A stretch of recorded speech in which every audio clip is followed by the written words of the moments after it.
Hi everyone. We are going to cover week 14.1 and 14.2 in this video.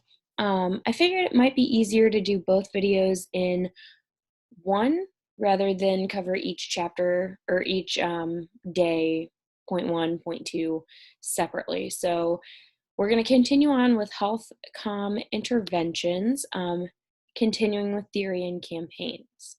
So let's go ahead and get started.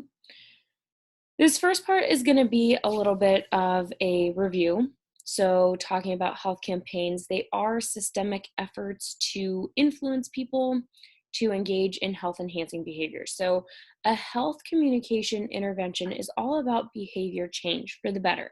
So this can be weight loss, it can be eating better, quitting smoking, drinking more water, anything that's going to improve your overall health. Okay. You can look on the slides what other terminology is used, but your book focuses on systemic efforts that campaign organizers, health organizations use to influence people to engage in better health behaviors. So we know that knowledge alone is not enough. People can't just be aware of these health behaviors. Sorry, my back itched. These campaigns have to address the people's motivation, the skills, and their environment. So a campaign that's targeted at college students at WVU is going to be different than a campaign that is targeted at rural West Virginians, right? Different motivations, possibly different skills, very different environment, right? So with interventions, these campaigns that are put out there have to assume that people do things that they know are unhealthy and sometimes change people's behavior without them knowing everything about it. Okay. So we talked about social cognitive theory a little bit, and with these health comm interventions, they target motivation. So there's a lot of different things that influence our motivation, like we talked about self-efficacy, response efficacy, and outcome expectancies, attitudes, social norms, perceived threat. And so we'll go through each of these concepts as we go through each of the theories a little bit more in depth. So we talked about social cognitive theory in the last video. Efficacy is that key to behavior, I'm sorry. So can I even perform these recommended actions? Do I have the skills, cognitive abilities? Do I have the resources to perform them? And it's promoted through this observational learning. You watch a similar identified other person to receive these expected rewards or punishments, right? So in the last video I talked about, it has to be an individual who is very similar to you. So me comparing myself to Kylie Jenner, the only similarities we have there are the same name. Other than that, there are no similarities between me and that girl, right? But if I were to compare myself to,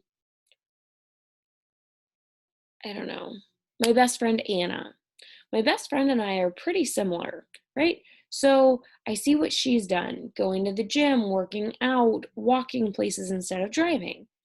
If I make those same actions, I should be able to expect the same rewards, right? But it's more to predicting the behavior than just perceived ability. There are some nuances with health behaviors, right? So there are some things that, you know,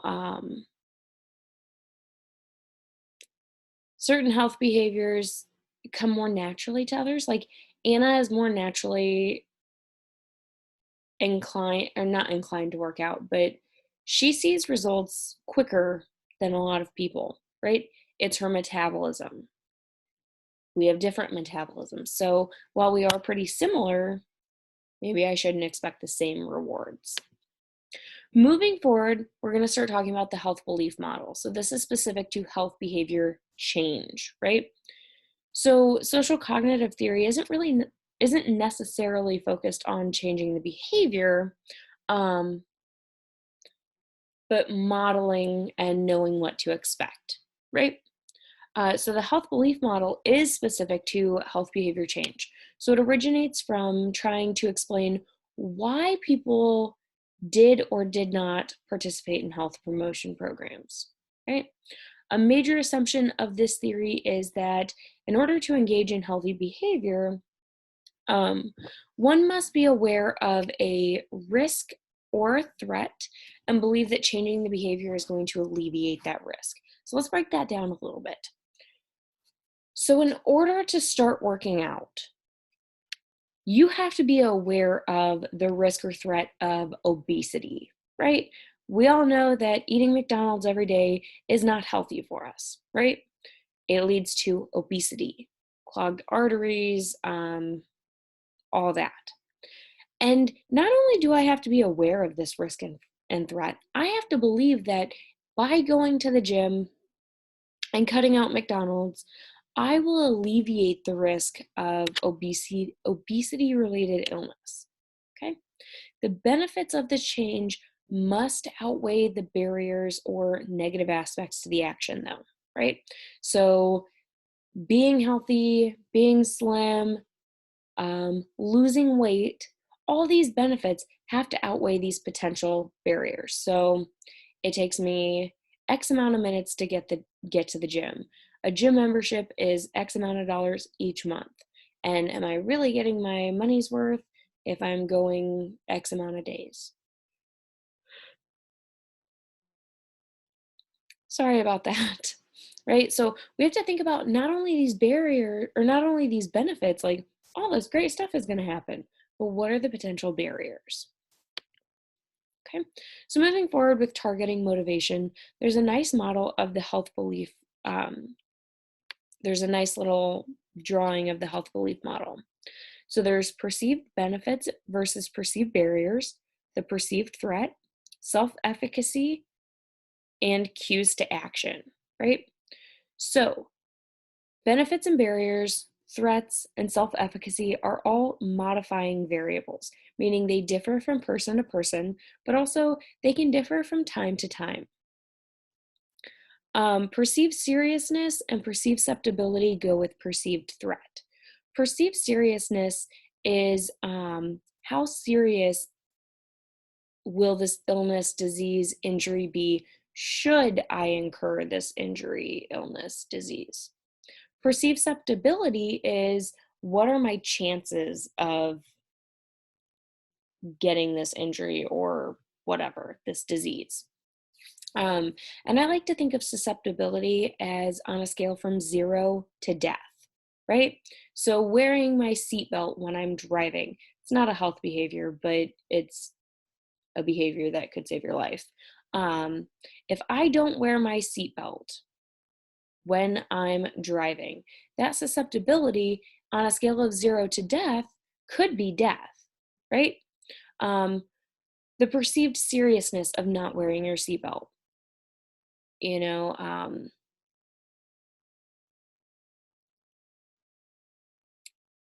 I might have just explained that. Let me think about that for a second.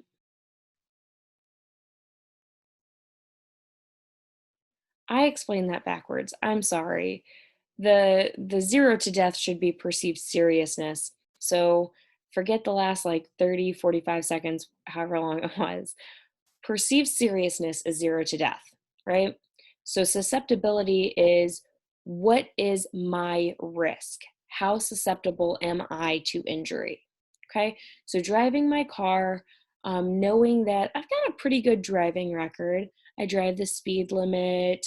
Um, I, have never hit any cars. I've never been in a serious um, vehicle accident that I've caused or anything. Well, I've never been in a serious one that anybody's caused, but how susceptible am I knowing my background?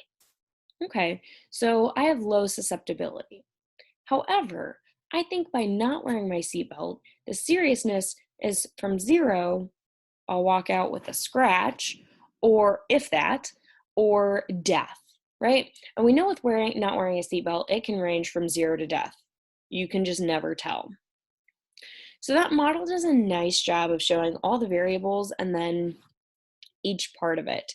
And again, I apologize, I explained the 0 to death scenario wrong, with the wrong category at first. And so that all leads to the likelihood that you are going to engage in the health promoting behavior. So let's talk about a health behavior, quitting smoking, right? We know smoking's bad. So the perceived benefits, I'll be healthier, I have less of a risk of getting lung cancer, I might be seen as more attractive. The perceived barriers is I'm possibly addicted to nicotine. And so that means that I'm going to have a hard time quitting, right? That's a barrier. Another barrier is beyond being addicted, my friends smoke. And so I'm around people who smoke all the time. And this is just hypothetical. I don't actually smoke. So the perceived threat is, I could die from lung cancer, or I could die from a tumor, or I could have to get a stoma, or whatever it may be, right? Self-efficacy, do I think that I could actually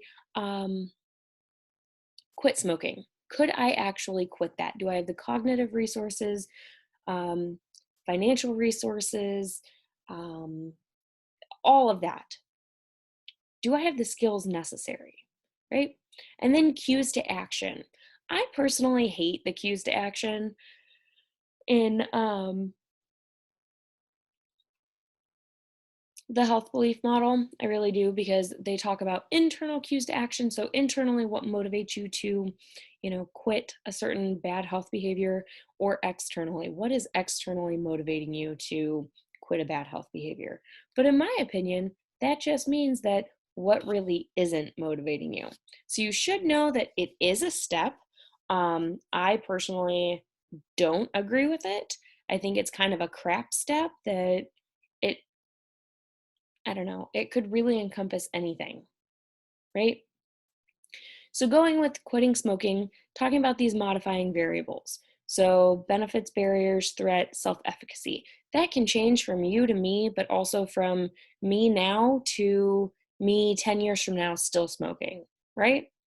The perceived susceptibility. So let's say that I just picked up smoking, haven't been smoking long, um, and I think, how susceptible am I to lung cancer? Well, I think that I probably have pretty low susceptibility.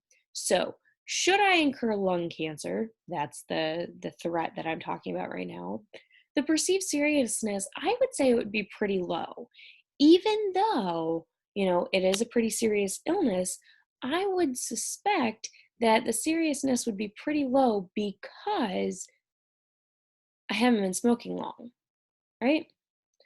Versus if I'd been smoking for 15 years, that might increase my seriousness. Okay, so slide 8 has a really good diagram of each of the important parts. You should take a look at that. So, like I said, perceived threat, how bad, how likely we think a health risk is. So, how serious are the consequences of the risk? Perceived severity. We just talked about that with seriousness. It's the same thing. Severity, it's just a different term for it. So perceived severity, how serious are these consequences? 0 to death. Susceptibility, how likely is this to happen to me? Right? So you might think addiction has serious consequences, but you don't feel it'll happen to you, right? So opioid addiction, pretty serious. We probably all know somebody who is addicted to opioids, right? Whether it started through a prescription or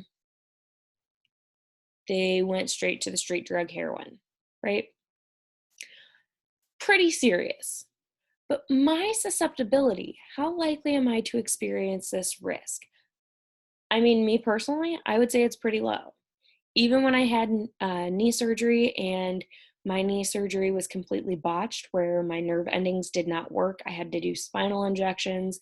I was on so many medications. I was prescribed codeine, Vicodin, Percocet, Darvocet, um, and Neurontin, which are all pretty heavy opioids.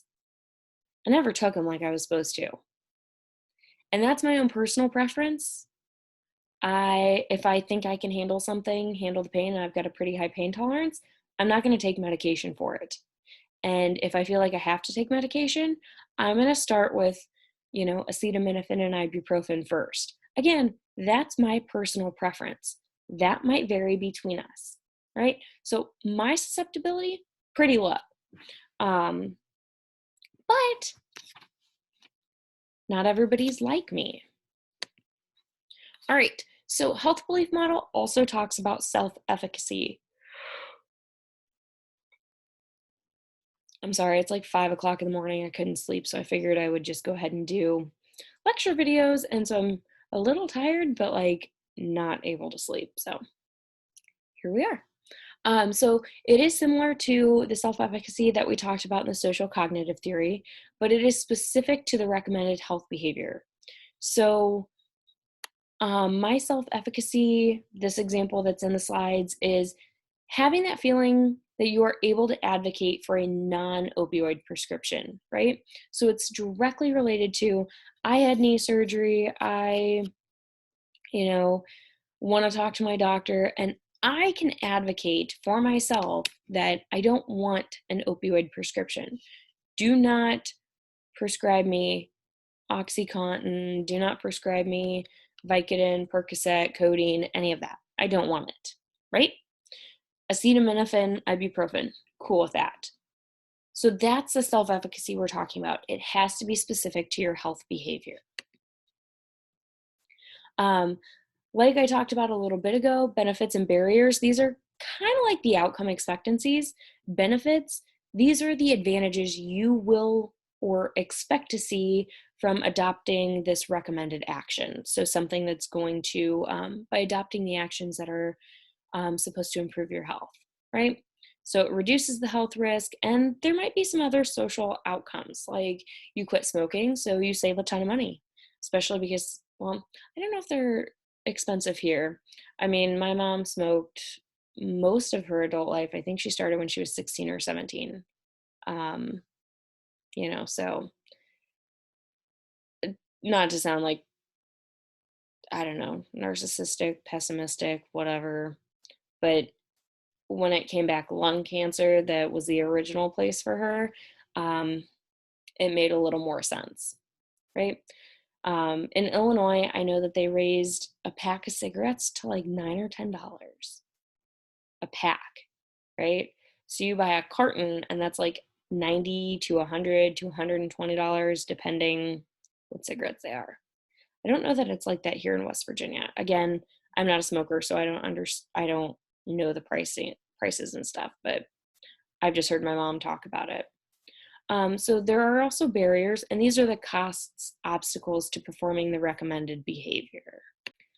These could be economic costs, but it could also be sacrifices to your lifestyle or relationship. So if I don't adopt this behavior and I get lung cancer, this is a financial cost for me because I can't afford, healthcare for it. Or I could die and my family will be left here without me, right?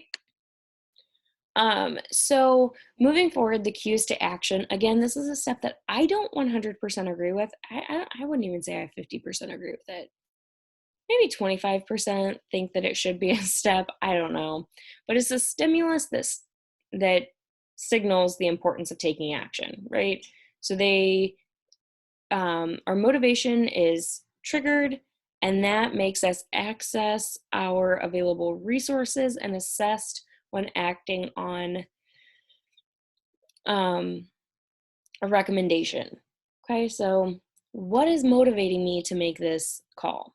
But again, I think it's kind of a cop-out because they talk about internal and external cues to action, and what does that really mean? So Application of health belief model, or HBM as you might see it. Sleeve on this shirt keeps moving. You have to choose a risk reduction behavior, and then you have to identify the perceived threat, self-efficacy, barriers, benefits, and cues. Okay? Takeaways from HBM, it's very similar to social cognitive theory, but it is specific to health and adding a perceived threat and cues to action. Beliefs and knowledge shape our motivation, right? So what we know, what we believe, right? Like sometimes our beliefs and the knowledge don't always match up. So it kind of can be a pull between, but what we know and what we believe shape how we're motivated and shape our intentions to change that bad behavior. And so that leads to behavior change. Okay. All right, so I'm going to go ahead and move into 14.2. It's another short lecture. We're just going to do it all in one fell swoop. All right. So moving forward, we talk about the theory of planned behavior. Okay, so with TPB, as you might see it listed, rather than focusing on perceived threats,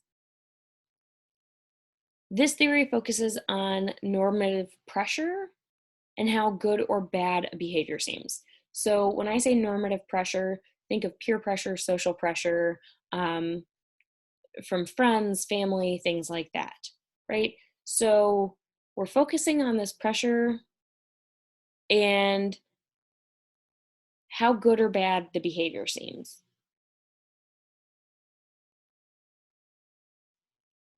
So behavior is voluntary and planned. This is where intention comes from, right? So I plan to drink a pop. I know pop is unhealthy. It's a lot of calories, a lot of carbonation, a lot of sugar, not good for me. But nobody made me drink this pop. I did it myself. So people weigh consequences and implications of their actions before deciding to do things, right? So when you're at lunch and you decide, hey, I need to get a drink, I could get water, I could get maybe a Propel water, so I got a little flavor, or I could get a juice or a pop, right? We're weighing our consequences. Well, I'm having a heavy lunch, I should have a light drink. I'm having a light lunch, I can treat myself a little bit. Again, on the next slide, there is a good little map that kind of shows everything. So if you want to take a look at that. So theory of planned behavior, first we focus on the attitude toward the behavior. This is subjective evaluations of the behavior, right? So how do you feel? What is your attitude toward using opioids, right?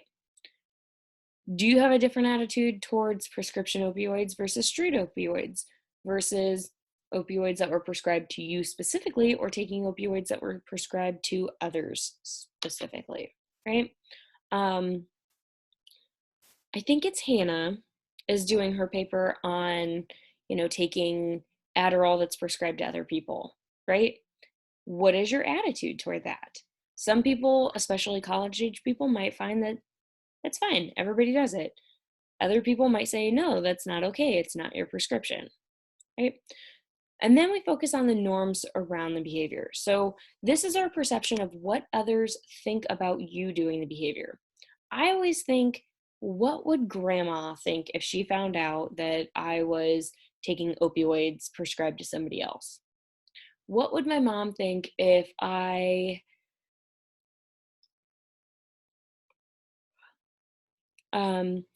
took opioids for an injury? Right? And then there's this perceived behavioral control. So this is confidence and perceived capacity to do a behavior, right? So my attitude, my evaluation, I had an injury, So my attitude toward taking opioids is it's okay because it's just for my injury. The norms, people around me would say it's okay, it's just for the injury, right? So I have confidence in myself that I could take the opioids for my knee injury, and once that's over, I wouldn't take them anymore, right? That's what we're trying to get to. So the attitude is a subjective evaluation, positive or negative. Is the behavior good or bad? Will I enjoy it or not? Will the outcome be desirable or undesirable? Right? Um, Another one, I think theory of planned behavior has really been applied to like casual sex and hooking up. So, think about that. Your attitude. Is doing this behavior good or bad? Well, there's some implications to that. Are you seeing somebody else? Is the other person seeing somebody else? Um, do you have consent? Right? Those are things that can impact attitude. But the other questions as well. And we know that sexual health is an important part of health as well. So as you more positively evaluate the behavior, the more likely you start to plan to do the behavior. And this is shaped by our behavioral beliefs. So, what we expect to happen, the experiences we associate with that behavior, right? Um, so, behavioral beliefs, we talk about men who hook up with a lot of people, to their friends, to a lot of people. Um, they're thought of as this alpha, this top dog. They're so cool, they're hooking up with a lot of people. But those behavioral beliefs are not the same for women, right? Um, the outcomes expected, we expect people to talk about a woman who has slept around, slept with a lot of people. And then the experiences can vary as well. You can have positive experiences, you can also have negative, right? Situation was bad, consent wasn't there, STDs, unwanted pregnancies, or unplanned pregnancies, all sorts of things, right? So there is a probability that a behavior will result, there is probability that doing the behavior is going to result in an experience or outcome, right? I know that doing this behavior, something is going to happen from it, and it could be good or bad. Social norms are the social pressure to engage or to not engage in a behavior. So it's the influence of our environment on our behavior. Thinking about our reference groups, people that we kind of look up to or try to model our behaviors after. So our reference groups, beliefs, opinions about this behavior, and you engaging in that. So thinking about people who were basically raised in a church, people who are pretty religious, right? That's a big reference group for you. So if you were raised Catholic, Catholics firmly believe in no sex before marriage, right? They also firmly believe in not using contraceptives. So you tell your mom, hey, I'm thinking about, hooking up with whoever. You're a college-aged kid and you want to get on birth control or you want to buy condoms and the only money you have is their credit card, right? What are they going to think about that? Well, premarital sex, no, no. Also, contraception, no, no, right? So the influence of your environment, sometimes that influence really pushes you away from engaging in that behavior. Sometimes you try to rebel against it. It just kind of depends where you're at. The more you believe important others are going to approve of the behavior, the more you plan to engage in it. So it is formed through social interaction, and it is very powerful and most powerful in novel or new situations, right? The social interaction is going well. I brought it up. My parents said it's okay to get on birth control. Cool. I'm getting on birth control for the possibility of hooking up, right? Planning to engage in casual sex. But it can be about frequency descriptive, or approval, injunctive norms, right? So frequency is how many people are actually doing this versus the approval of others, these norms from others. These are also thought of as the ought to norms. So I'm not going to get approval for engaging in casual sex, or I would, right? The ought to. Okay. The next slide is literally what I just said about the descriptive and injunctives. So moving forward, there is power of social norms that is shaped by normative beliefs and motivation to comply. So normative beliefs are perceived behavioral expectations of important others, right? So there's some normative beliefs about college students, right? It's kind of expected that there's this hookup culture. I actually did a study on this. That's why I'm talking about it, because, this is what we found, right? There's these behavioral expectations that, college students are going to the bars and then they're going home with random people, right? Even if they're not going home with random people, they're going home with people they're in a relationship with. It's still this hookup culture, right? So others' actual approval or disapproval of a behavior is perceived social appropriateness. Okay. So people expect this to happen, but would they actually approve? Would they actually disapprove? Okay. And then we have motivation to comply. How much do you want to or actually care to follow what others are doing? Okay, so that's really big to understand what's going on with you. How much do you care to be like everybody else and engage in hookup culture? We also have perceived behavioral control, so self-efficacy. Basically, it's in parentheses because it's the basic concept of it. So it's not just your confidence, but also your ability to cope with the consequences. So this is the first theory with self-efficacy, where it's focused on, can you cope with consequences of the behavior? So we're talking about engaging in casual sex, right? So can you cope with contracting HIV? Are you able to cope with that? Because that is a consequence of having casual sex. Any STD, chlamydia is treatable, but could you cope with getting chlamydia, being told that you have chlamydia? Could you cope with an unplanned pregnancy? Whether you got pregnant or you got someone pregnant, right? How are we coping with this?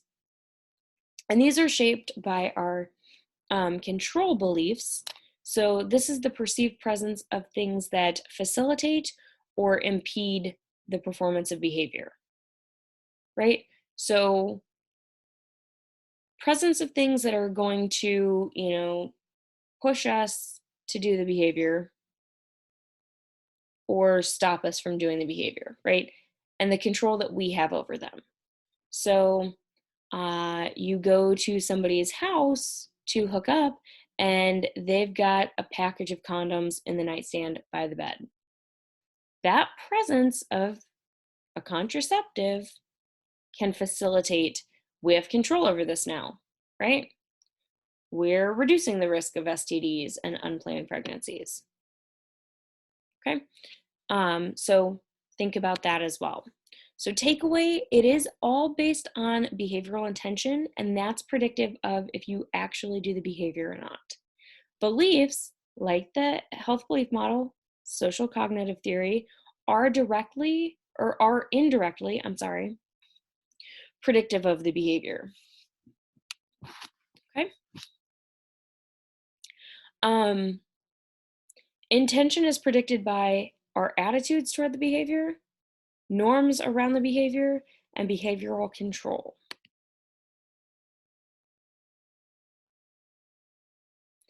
So why do we care about these theories? They help us approach health communication interventions, and Oh, we already talked about this slide.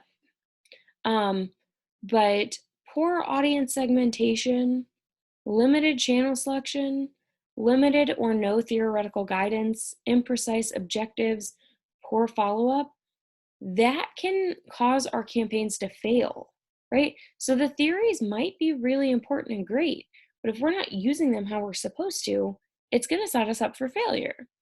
Theories can guide or improve on each of these.